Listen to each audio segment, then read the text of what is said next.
As the title says today, we're gonna go over some things that are pretty much default for most rappers nowadays. You might even say the starter pack.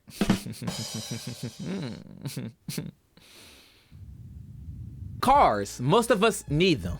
One of the most essential ways to get from point A to B. But for most rappers, as we know, the run-of-the-mall car isn't gonna cut it. You really think you're gonna start a cult-like fan base that cares way too much about materialistic shit by driving a Toyota Camry?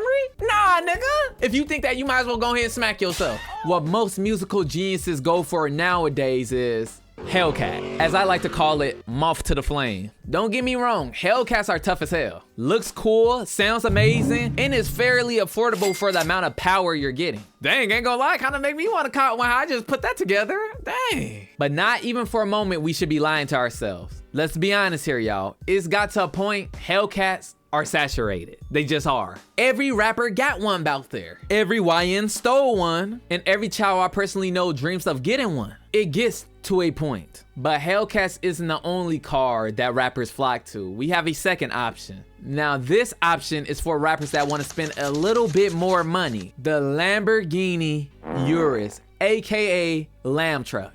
Now this truck is the most smart and dumb thing I've ever laid my eyes on. It's brilliant that the engineers at Lamborghini took a car that was already beloved and turned it to a truck. Honestly, a no-brainer, straight money glitch. But this truck is stupid to me off the simple fact they should have did it sooner. Like, you done got all the niggas' money. All the money that you could have wanted, you done made. Lamborghini ran a bag up off of rappers alone. Next, we have jewelry. In particular, Cuban link chains. It's like when a rapper is newly signed, the first order of business is getting a Cuban link in your possession. And I know sometimes the record labels front you a chain, but on other occasions, these niggas get their money up front and it's like the first thing they do is run to Johnny Dang, Icebox, or what's the other one? Mark Jacob. What? Bro, what are you talking about, man? From me watching interviews and stuff, I noticed the Cuban link is like the go-to piece of jewelry. And honestly, I don't know why. Like, to me personally, Cuban links don't even look that good. And I know I shouldn't be talking, you can afford one, whatever, bro. I just feel like the Cuban is just really in your face. But Cubans aren't the only culprit here. We can't forget to mention the nefarious bust down wash. And to be for real, this might be higher on the scale of popularity than a Cuban link.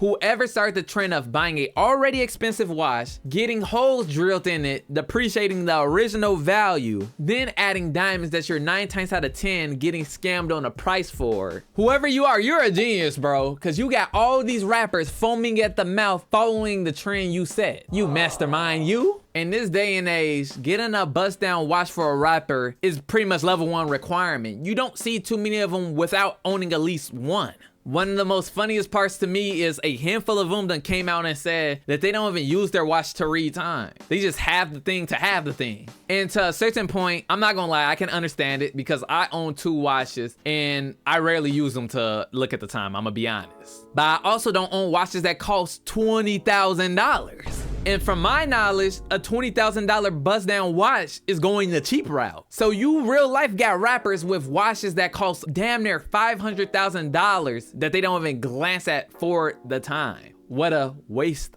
of time.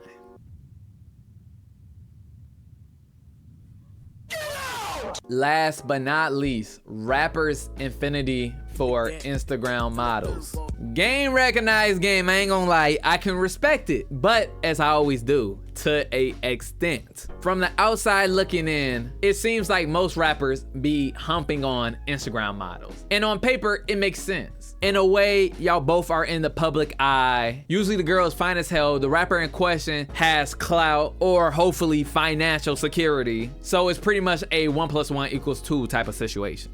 But what I don't get is the fact that most rappers seem to be hitting the same shorties. Like, this is not cool, y'all. On too many occasions, I've seen altercations break out because dudes are collecting sloppy seconds. Like, how? Ideally, using your newfound wealth and status, I would really assume that you don't have to worry about your shorties messing with your homies or peers. But reality says otherwise. And I can hear people up in the comments right now. If a shorty like Ruby Rose hits you up right now, you not hitting? And the answer to that is, yes, nigga, of course I'm hitting.